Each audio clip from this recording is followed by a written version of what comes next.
Buenas jóvenes estudiantes del Colegio Juan Acevedo Arce, quinto grado de secundaria.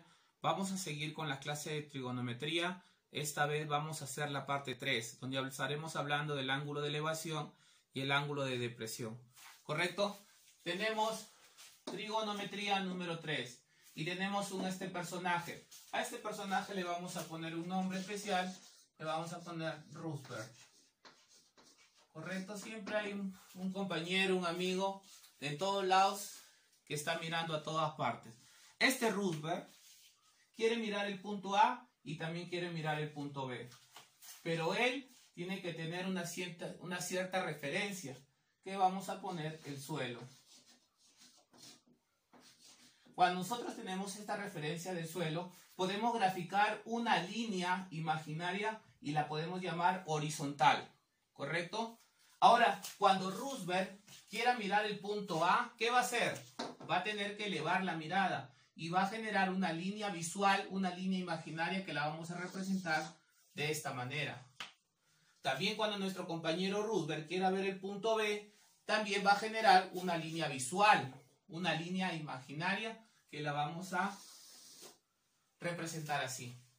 Cuando Roosevelt quiera ver el punto A con respecto a la horizontal, va a generar un cierto ángulo alfa que lo vamos a conocer como ángulo de elevación. Cuando Roosevelt quiera ver el punto B, va a generar un cierto ángulo también respecto a la horizontal, y este le vamos a llamar beta y lo vamos a llamar ángulo de depresión.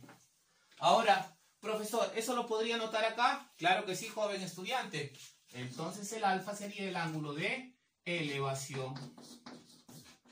Muy bien, ángulo de elevación. ¿Por qué? Porque justamente Roosevelt tiene que mirarla o elevar la mirada para ver el punto A. Profesor, ¿y el punto B? El beta. A este ángulo lo conocemos como ángulo de depresión. Muy bien. Profesor, me doy cuenta que tiene un ejercicio acá. Y en ese ejercicio yo puedo observar que quiere calcular la altura del árbol y también quiere calcular la distancia desde este punto hasta el punto más alto del árbol. Pero ¿quién está mirando ahí? Vamos a suponer que está mirando una hormiga. Entonces la visión de la hormiga desde este punto hasta el punto más alto estará representado por D. Y que la distancia desde ese punto al más bajo del árbol será 36 metros. Profesor, ¿y cómo se va a resolver esto? Antes de resolver esto, quiero que vean una descomposición. ¿Cómo así, profesor? En la física, cuando tenemos una cierta fuerza, esta fuerza puede ser descompuesta en dos partes. ¿Cómo así? Esta fuerza yo la puedo descomponer en una parte horizontal y en una parte vertical. Ah, ya, profesor. Pero nada más así. No, también debemos conocer un ángulo. Vamos a llamarlo el ángulo alfa. O sea que, profesor, teniendo la fuerza y teniendo el ángulo alfa, yo lo puedo descomponer en una parte horizontal y en una parte vertical. Correcto. Toda fuerza puede ser descompuesta en una parte vertical y en otra parte horizontal. ¿Cómo, profesor? Entonces, esta fuerza va a ser descompuesta como F coseno de alfa y la parte vertical como F seno de alfa. Profesor, ¿y con eso ya voy a poder resolver este ejercicio que tengo acá? Claro que sí, joven estudiante. Esta parte, desde la hormiga hasta la parte más baja, es 36 metros. 36 metros. Pero, profesor, eso ya lo sé. Entonces, ¿qué va a hacer? Voy a utilizar lo que les mencioné. Va a ser igual, o sea, esta distancia va a ser descompuesta. ¿Cómo? Como esta distancia por el coseno de el ángulo. En este caso va a ser la distancia multiplicada por el coseno del ángulo. ¿Pero quién es el ángulo? El ángulo es 53 grados. Ah, ya, profesor. Pero, profesor, acá aparece 53 grados. Entonces tenemos que recurrir al triángulo notable. Para eso lo tengo acá. 37 grados, 53 grados y a 90 grados. Al que se opone a 37 es como 3K. Al que se opone a 53 es como 4K. Al que se opone a 90 es como 5K. A esto se le conoce como uno de los triángulos notables. Profesor, ya nos había hablado la vez pasada del triángulo notable. Claro que sí, joven.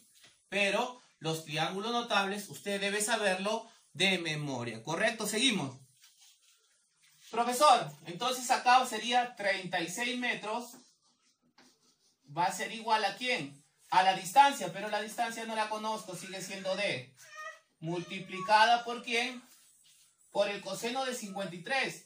¿Y quién es el coseno de 53?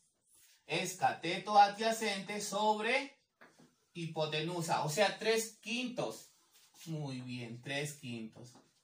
Profesor, ¿qué hago ahí? Ahora voy a simplificar. Le saco tercia 1, le saco tercia 12. Entonces tendría a este lado 12 metros multiplicado por ¿quién? Este 5 pasa a multiplicar, sería igual a la distancia. Entonces 12 por 5 sería 60 metros. Allá, profesor.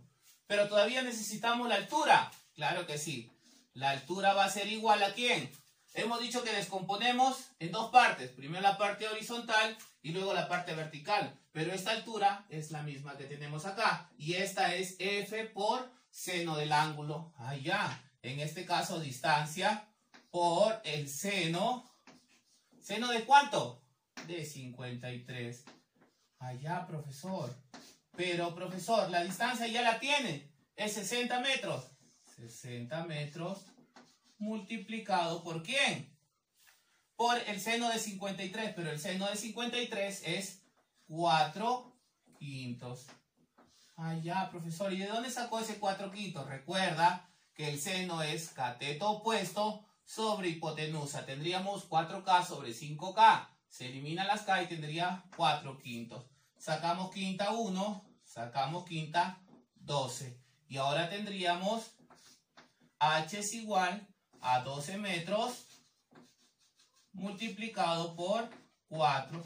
Y esto tendríamos 48 metros. Ah, ya, profesor. O sea, con esa descomposición también podemos encontrar las distancias. Claro que sí. Para recapitular, si nosotros tenemos un ángulo de elevación de 53 metros y tenemos la distancia de la hormiga hacia el punto más bajo del árbol que vale 36, yo puedo encontrar, por medio de la descomposición, la altura que vale 48 metros y la distancia de la hormiga hacia la línea imaginaria